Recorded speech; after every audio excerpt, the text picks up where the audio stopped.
Hi friends, welcome to కొత్తగా చందమామ కథలు. ఈరోజు మనం మకర దేవత సిరీస్లో సెకండ్ పార్ట్ చెప్పుకుందాం. ఫస్ట్ పార్ట్లో శాంతి సంపదలతో తొలతూగుతున్న మరాళ ద్వీపానికి సుందరదేవుడు రాజుగా ఉండేవాడు. పొరుగున ఉన్న కుండలిని ద్వీపంలో అరాచకం బయలుదేరింది. నరవాహన మిశ్రుడనే సేనాని అధికారాన్ని హస్తగతం చేసుకొని మరాళ ద్వీపం మీదకి దాడికి బయలుదేరాడు. అదే సమయంలో అతని వేగులు మందరదేవుణ్ణి బంధించి తీసుకుపోసాగారు. సరిగ్గా అప్పుడు ఉరుములు మెరుపులతో జడివాన ప్రారంభమైంది. సముద్ర తీరాన గల నిడుపాటి కొబ్బరి చెట్లను, సరుగుడు చెట్లను ఊకటి వేళతో పెకలిస్తూ తుఫాను గాలి వీచింది. సముద్రంలో ప్రాణాలకు తెగించి యుద్ధం చేస్తున్న మరాళ కుండలిని ద్వీప నావికా దళాలు చెల్లాచెదురు కాసాగాయి. అప్పటికే తీరం చేరిన కొన్ని నావల నుంచి కుండలిని సైనికులు దిగి మరాళ ద్వీప సైనికులతో బాహాబాహి యుద్ధానికి తలపడ్డారు.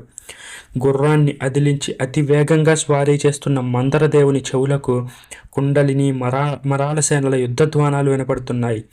జై కుండలిని అని అరుస్తూ భీకరంగా ముందుకు చొచ్చుకు వచ్చే కుండలిని సైనికులను జై మరాళి అని చెవులు చిల్లులు పడేలా అరుస్తూ మరాళ సైనికులు ఎదుర్కొంటున్నారు.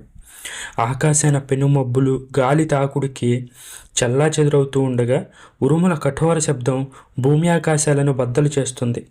నా రాజ్యానికి నాకు ఇంతటితో సరి అనుకున్నాడు రాజు మందరదేవుడు. తను తప్పించుకు పారిపోయే మార్గం లేదు. ఎదురు తిరిగి ద్రోహులైన తన అంగరక్షకులతో పోరాడేందుకైనా తను నిరాయుధుడు. ఇలాంటి ఆపద నుంచి బయటపడడం ఎలా అని అతను ఆలోచించేంతలో జై మరాళి అన్న సింహనాదాలు అతన్ని ఆశ్చర్యపరిచాయి. ఈ విధంగా నినాదాలు చేసిన వారు మంత్రి పంపగా మందరదేవుడి రక్షణకు బయలుదేరిన సైనికులు. వారు అతివేగంగా గుర్రాలను ముందు కురికిస్తూ మందరదేవుడిని బందీ చేసిన ద్రోహులను సమీపిస్తున్నారు. ఆ నినాదాలు వినగానే మందరదేవుడు వెనుదిరిగి చూశాడు. మరుక్షణంలోనే అతని కళ్ళు మిరుమిట్లు గొలిపేంత కాంతితో, చెవులు బద్దలయ్యేంత ధ్వనితో పెద్ద పిడుగు పడింది. అతను త్రుటి కాలంలో కళ్ళు తెరిచి చూసేసరికి ద్రోహులైన ఇద్దరు అంగరక్షకులు నేల మీద పడి గిలగిలా తన్నుకుంటున్నారు. వాళ్ళు ఎక్కిన గుర్రాల్లో ఒకటి మరణబాధతో తన్నుకుంటోంది. రెండవది పిచ్చెక్కిన దానిలా దారి తెన్ను లేకుండా పరిగెడుతోంది. మందరదేవుడు దడాలను గుర్రం దిగాడు. అంతలో అతడి రక్షణకే బయలుదేరిన సైనికులు నలుగురు అక్కడికి చేరారు. అందరూ మరణబాధతో విలపిస్తున్న అంగరక్షకుల కేసి నడిచారు. మరణిస్తున్న అంగరక్షకుల్లో ఒకడు మందరదేవుడి కేసి చెయ్యి ఎత్తి దగ్గరికి రమ్మన్నట్టు సైగ చేశాడు. మందరదేవుడు అతన్ని సమీపించి దగ్గరగా కూర్చున్నాడు. అప్పుడు ఆ సైనికుడు ఆయాసపడుతూ, మహారాజా, మేమిద్దరం మీకు ద్రోహం తలపెట్టాం.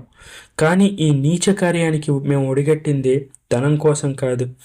ఈ కార్యంలో తనకు సహాయపడకపోతే మా కుటుంబాలను సర్వనాశనం చేస్తానని ఆ నీచుడు నరవాహన మిశ్రుడు మాకు వర్తమానం పంపాడు. మేం కుండలిని ద్వీపవాసులమని మీకు తెలియంది కాదు. మా ద్రోహానికి ప్రాయశ్చిత్తం అనుభవించాం. కానీ మీకు చేసిన ద్రోహానికి పరిహారంగా ఒక సాయం చేయదలిచాను. మీరు ఏ కారణం చేతనైనా ఈ ద్వీపాన్ని వదలదలిస్తే ఇక్కడికి సూటిగా ఉన్న ఆ కొబ్బరి తోటకు ఆవల తీరానికి ఆనుకుని 2 పడవలు ఉన్నాయి అంటూ ఆ అంగరక్షకుడు ప్రాణం విడిచాడు. మందరదేవుడు లేచి తన కోటకేసి పరీక్షించి చూశాడు. కోట బురుజులపై నుంచి సైనికులు అగర్తలకేసి బాణాలు వదులుతున్నారు. కొందరు పెద్ద పెద్ద రాతి బండలను కిందకు దొర్లిస్తున్నారు. కుండలిని సైనికులు నిచ్చెనలతో కోట గోడలు ఎక్కేందుకు ప్రయత్నిస్తున్నారు.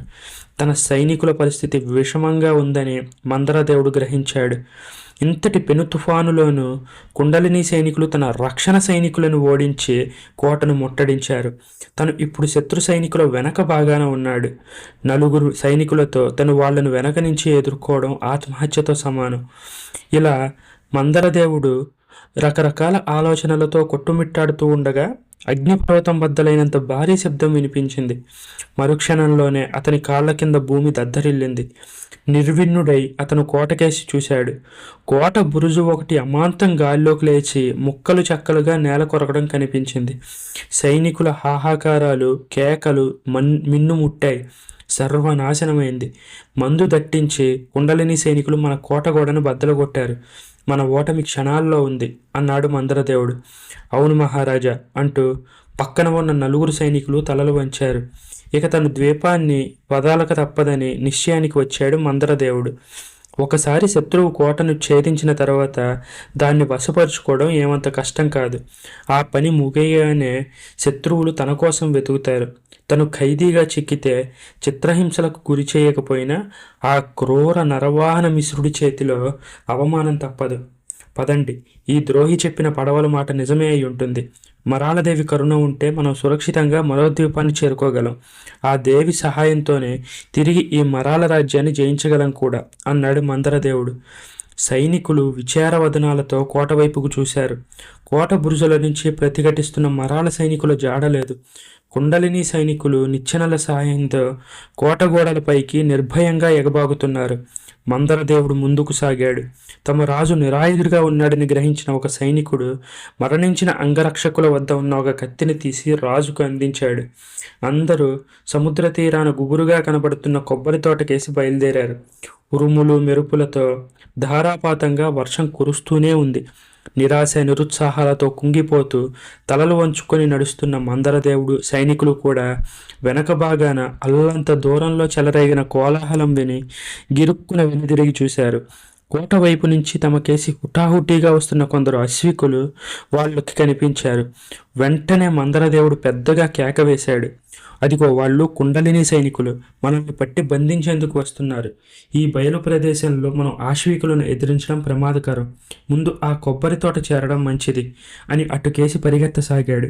సైనికులు కూడా తమ రాజును అనుసరించి పరిగెత్తారు.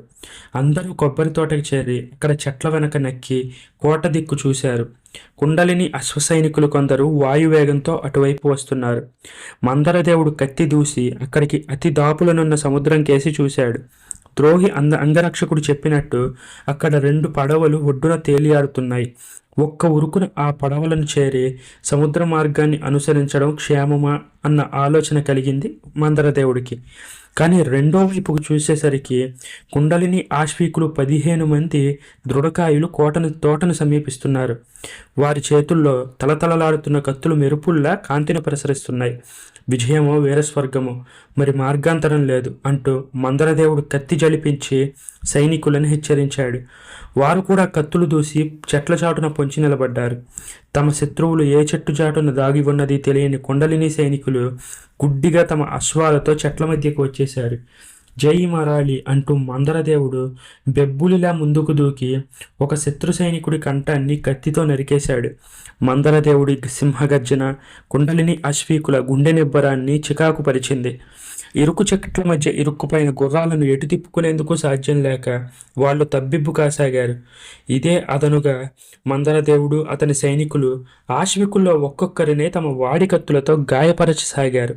అశ్వికుల్లో 4-5 కింద పడగానే ఇది పని కాదని మిగిలిన అశ్వికులు కిందకి దిగి మందరదేవుణ్ణి అతని సైనికులను ఎదుర్కొన్నారు. చెట్ల మధ్యలో బాహాబాహి యుద్ధం ప్రారంభమైంది. ఆ సంకుల సమరంలో కత్తి దెబ్బలు కొన్ని శత్రువులకు, కొన్ని చోట్ల గురి తప్పి చెట్ల బోదలకు తగలసాగాయి. పోరాటం ప్రారంభమై 1-2 గడియలు గడిచేసరికి కుండలిని సైనికుల్లో చాలామంది మరణించారు. చెట్ల చాటును తప్పుకుంటూ దొంగమాటుగా ముందుకు దూకి అంతలోనే చెట్ట చాటుకు తప్పుకుంటూ మందరదేవుడు అతని సైనికులు చాలామంది శత్రువులను తుదముట్టించారు. అక్కడికి వచ్చిన 15 మంది ఆశ్వికుల్లో అధిక భాగం మరణించడమో గాయపడి బొబ్బరించడమో ప్రారంభించేసరికి మిగతా వాళ్ళు గుండె ధైర్యం సన్నగిల్లి అక్కడి నుంచి పారిపోసాగారు. ఇలా పారిపోయే శత్రువులను జై మరాలి అని అరుస్తూ మందరదేవుడి సైనికులు వెనక నుంచి కత్తులతో ఎదుర్కొని మరికొందరిని హతమార్చారు. కొద్దిసేపట్లో అంతా సద్దుమణిగింది. ఆకాశాన ఉరుముల రణగొని తప్ప కోట ప్రాంతం నుంచి కూడా ఏ ధ్వని రావడం లేదు. చావు తప్పించుకున్న కుండలిని సైనికులు కొందరు మాత్రం గుర్రాలను కొబ్బరి తోటలోనే వదిలి కోటకేసి పరిగెడుతున్నారు. ఆ సరికి కోట కుండలిని సైనికుల వశం అయిపోయింది. రాజప్రాసాద ప్రాంతంలో ఇంకా ఎదురిస్తున్న కొద్ది మంది మరాఠా సైనికులు మాత్రం ఉన్నారు. మందరదేవుడికి అతని సైనికులకు స్వల్పమైన దెబ్బలు తప్ప ప్రమాదకరమైన గాయాలేమీ కాలేదు. కానీ అందరూ బాగా డస్సిపోయి ఉన్నారు. మందరదేవుడు వెంటనే కత్తిని వరలో పెట్టాడు. ఇక మనం జాగు చేయడం క్షేమం కాదు అంటూ తీరం దగ్గర ఉన్న పడవలగేసి బయలుదేరాడు. 4 సైనికులు ఒక్కసారి తలలు ఎత్తి కోట ప్రాంతం కేసి చూసి తమ రాజును అనుసరించి నడిచారు. ద్రోహి అయిన అంగరక్షకుడు చెప్పినట్టుగా 2 పడవలైతే సముద్ర తీరాన ఉన్నాయి, కానీ అవి సముద్రం మీద దూర ప్రయాణానికి పనికొచ్చేవి కాదు. అవి చాలా చిన్న పడవలు. తెరచాపల లాంటి సాధనాలతో కాకుండా కేవలం తెడ్ల సహాయంతోనే వాటిని నడపవలసి ఉంటుంది. మందల దేవుడు పడవలను సమీపించాడు. హఠాత్తుగా ఏదో ఆలోచన వచ్చిన వాడిలా సైనికుల కేసి చూసి తల పంకించాడు. ఇంతటితో ఈ సెకండ్ ఎపిసోడ్ ఎండ్ అయింది. నెక్స్ట్ ఎపిసోడ్ నేను కరెక్ట్గా మళ్ళీ ఇదే టైంకి అప్లోడ్ చేస్తాను. ఒకవేళ మీరు ఫస్ట్ పార్ట్ వినాలనుకుంటే ఆ ప్లేలిస్ట్ లింక్ని నేను ఆ పైన కార్డ్స్లో ఇచ్చాను, ఆ లింక్ డిస్క్రిప్షన్లో కూడా ఇస్తాను. అక్కడ మీరు ఫస్ట్ పార్ట్ కూడా వినొచ్చు. ఈ మొత్తం కలిపి వింటే మీకు ఏంటి అనేది ఒక క్లారిటీ వస్తుంది. ఈ కథ మీకు నచ్చినట్టయితే దీన్ని లైక్ చేయండి, మీ ఫ్రెండ్స్ అందరికీ షేర్ చేయండి. అలాగే మన ఛానల్ సబ్స్క్రైబ్ చేసుకోవడం మాత్రం అసలు మర్చిపోకండి. Thank you friends.